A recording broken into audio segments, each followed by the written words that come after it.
business opportunities, and they talk about integrating unmanned systems, sensor technologies, and advanced autonomy algorithms to enable improved techniques for rapidly discriminating hostile intent and filtering out threats in complex urban environments.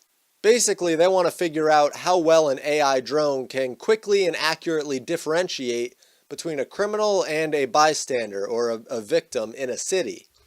Like I said, this was back in May of this year, and they even lay out a test scenario where a person's walking towards a spot that they shouldn't be, and the person ignores a verbal warning and then a flashbang and then being illuminated by an eye-safe laser dot. The human supervisor in charge of the drone is then given a summary of the drone's observations, warning actions, and the person's responses and current location.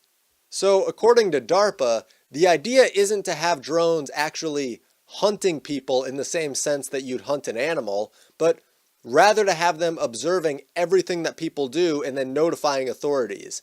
And this was just one example of someone walking towards an area that pedestrians aren't allowed. I mean, I tend to wonder how this drone would react in a more time-sensitive situation like a mugging or a break-in. I mean, I have no reason to think that they wouldn't just notify authorities and track the person, but DARPA gave a fairly benign example. And this was back in May. So then in July, DARPA's FLA program was completed.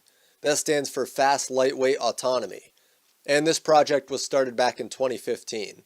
The main military application of this is reconnaissance, essentially mapping out new or enemy territory and providing the supervisor with a clickable interactive display afterwards. And this AI is also identifying roads, buildings, people, so it's offering a semantic interpretation of what it's viewing. Now, I don't necessarily remember this because I was rather young at the time, but a little over a decade ago is apparently when drone surveillance technology was exposed, and it was called a conspiracy theory that it would ever be used to monitor US citizens in an area where they would otherwise have a reasonable right to privacy, whether that comes in the form of privacy of beliefs, privacy of your home, privacy of your person and possessions, privacy of your personal information. And of course, all of these things are protected by the Constitution in their own capacities and with their own intricacies. But now, DARPA's making headway on this becoming a reality. They've been surveilling North Korea with long-range surveillance drones since 2014. But now, DARPA is seeking FAA approval for military drones over US cities. In this Zero Hedge article, they also mentioned the 100-mile wide swath where constitutional rights are being chipped away at more so than they are on a nationwide scale. A lot of the information on this 100-mile border zone around the US is publicized by the ACLU, which is an absolutely abysmal and unnecessary organization, but they do have a decent amount of information on this topic. Now, if you want an idea of the supposedly nonpartisan ACLU, this is what you get when you open up their webpage. And I hate to go on a tangent to really hammer this point home, but the ACLU does not care about Americans. They don't care about what's best for the country. They don't care about the Constitution. They care about masquerading under the banner of the Constitution to try to gain legitimacy. And I'll link some of what they've done below so you can sift through it at your leisure, but rest assured, they're not out to protect anyone's non-aggressive rights. They're an Olympic contender in mental gymnastics, figuring out how badly they have to interpret the Constitution to get it to conform to their feelings. That's why they called Trump's immigration ban from certain countries a Muslim ban, when it very clearly wasn't. And they say voter suppression is requiring an ID to vote.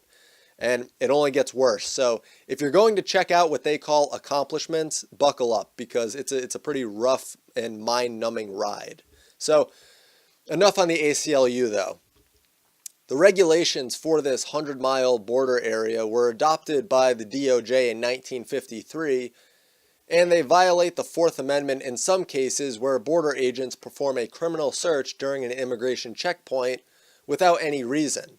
And I know that this is supposed to be a DARPA video, but let me just quickly address this, because constitutional rights within 100 miles of the border of the US, where 2/3 of Americans live, is pretty important. So Immigration checkpoints are very necessary. The agents should be trained in identifying real and fake documentation, and the Supreme Court even ruled that they're constitutional so long as it's only a brief and limited inquiry into the person's residence status.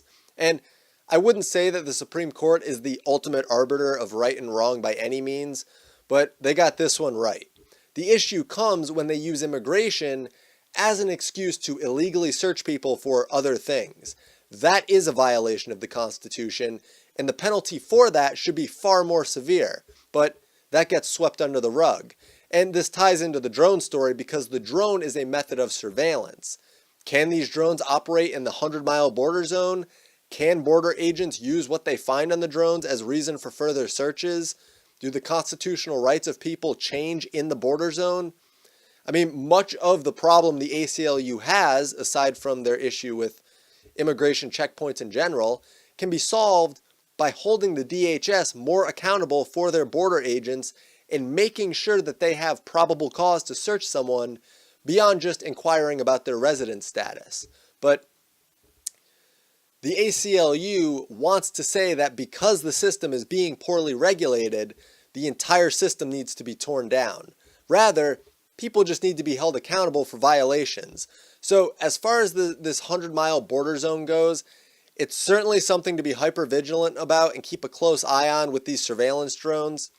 Defense One is reporting on General Atomics and now DARPA seeking FAA certification to fly large unmanned aircraft within the continental US.